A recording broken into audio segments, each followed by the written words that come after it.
ನಮಸ್ಕಾರ ಅಶ್ವವೇಗ ನ್ಯೂಸ್ಗೆ ಸ್ವಾಗತ. ನಾನು ಸುರಭಿ. ರಾಜ್ಯಾದ್ಯಂತ ಬೆಳ್ಳಂಬೆಳಗ್ಗೆ ಲೋಕ ಅಧಿಕಾರಿಗಳ ದಾಳಿ. ಬೆಂಗಳೂರು ಸೇರಿ ರಾಜ್ಯದ ಹಲವೆಡೆ ಲೋಕ ದಾಳಿಯಾಗಿದೆ. ರಾಜ್ಯದ 25 ಸ್ಥಳಗಳಲ್ಲಿ ಲೋಕಾಯುಕ್ತ ರೇಡ್. ಸರ್ಕಾರಿ ಅಧಿಕಾರಿಗಳ ಮನೆಗಳಲ್ಲಿ ದಾಖಲೆಯನ್ನ ಪರಿಶೀಲನೆ ಮಾಡಲಾಗ್ತಾ ಇದೆ.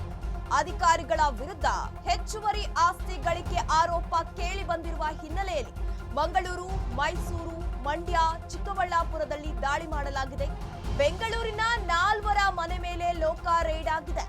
ಗಣಿ ಅಧಿಕಾರಿ ಕೃಷ್ಣವೇಣಿ, ಕಾವೇರಿ ನಿಗಮದ ಎಂಡಿ ಮಹೇಶ್, ನಗರಾಭಿವೃದ್ಧಿ ನಿರ್ದೇಶಕ ತಿಪ್ಪೇಸ್ವಾಮಿ ಹಾಗೂ ಅಬಕಾರಿ ಎಸ್ಪಿ ಮೋಹನ್, ಕೃಷ್ಣವೇಣಿ ಮಂಗಳೂರು ನಿವಾಸದ ಕಚೇರಿ ಮೇಲೂ ಕೂಡ ರೇಡ್ ಅನ್ನ ಮಾಡಲಾಗಿದೆ. ಬೆಳ್ಳಂಬೆಳಗ್ಗೆ ಲೋಕ ಅಧಿಕಾರಿಗಳು ಶಾಕ್ ಅನ್ನ ಕೊಟ್ಟಿದ್ದಾರೆ. ಬೆಂಗಳೂರು ಸೇರಿ ರಾಜ್ಯದ ಹಲವೆಡೆ ಲೋಕಾಯುಕ್ತರು ದಿಢೀರಂತ ಭೇಟಿ ಕೊಟ್ಟಿದ್ದಾರೆ. ಇದರಿಂದ ಅಲ್ಲಿನ ಒಂದು ಅಧಿಕಾರಿಗಳು ದಿಗ್ಭ್ರಮೆಗೆ ಒಳಗಾಗಿದ್ದಾರೆ. ನಗರಾಭಿವೃದ್ಧಿ ನಿರ್ದೇಶಕ ತಿಪ್ಪೇಸ್ವಾಮಿ, ಅಬಕಾರಿ ಎಸ್ಪಿ ಮೋಹನ್ ಹಾಗೆ ಕೃಷ್ಣವೇಣಿ ಅವರ ಮಂಗಳೂರು ನಿವಾಸ ಹಾಗೂ ಕಚೇರಿ ಎರಡರ ಮೇಲೂ ದಾಳಿ ಮಾಡಿದ್ದಾರೆ. ಇವರ ಮೇಲೆ ಅಕ್ರಮ ಆಸ್ತಿ ಹಣಗಳಿಕೆ ಆರೋಪ ಕೂಡ ಕೇಳಿ ಬಂದಿತ್ತು ಎನ್ನುವ ಆರೋಪ ಇವರ ಮೇಲೆ ಇತ್ತು.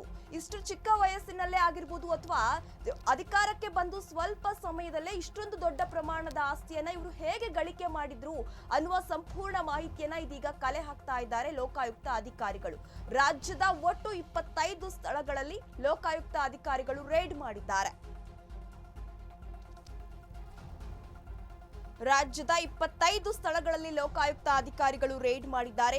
ಸರ್ಕಾರಿ ಅಧಿಕಾರಿಗಳ ಮನೆಗಳಲ್ಲಿ ದಾಖಲೆಯನ್ನ ಪರಿಶೀಲನೆ ಮಾಡ್ತಾ ಇದ್ದಾರೆ. ಸೂಕ್ತ ದಾಖಲೆಗಳು ಇದೆಯಾ ಇಲ್ವಾ ಎನ್ನುವ ಸಂಪೂರ್ಣ ಮಾಹಿತಿಯನ್ನ ಇದೀಗ ಲೋಕಾಯುಕ್ತ ಅಧಿಕಾರಿಗಳು ಕಲೆ ಹಾಕ್ತಾ ಇದ್ದಾರೆ.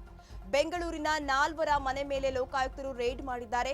ಬೆಂಗಳೂರು ಆಗಿರ್ಬೋದು ಅಥವಾ ಮಂಗಳೂರಿನಲ್ಲೂ ಕೂಡ ದಿಢೀರಂತ ಭೇಟಿ ಕೊಟ್ಟು ದಾಖಲೆಗಳನ್ನ ಪರಿಶೀಲನೆ ಮಾಡ್ತಾ ಇದ್ದಾರೆ ಲೋಕಾಯುಕ್ತ ಅಧಿಕಾರಿಗಳು.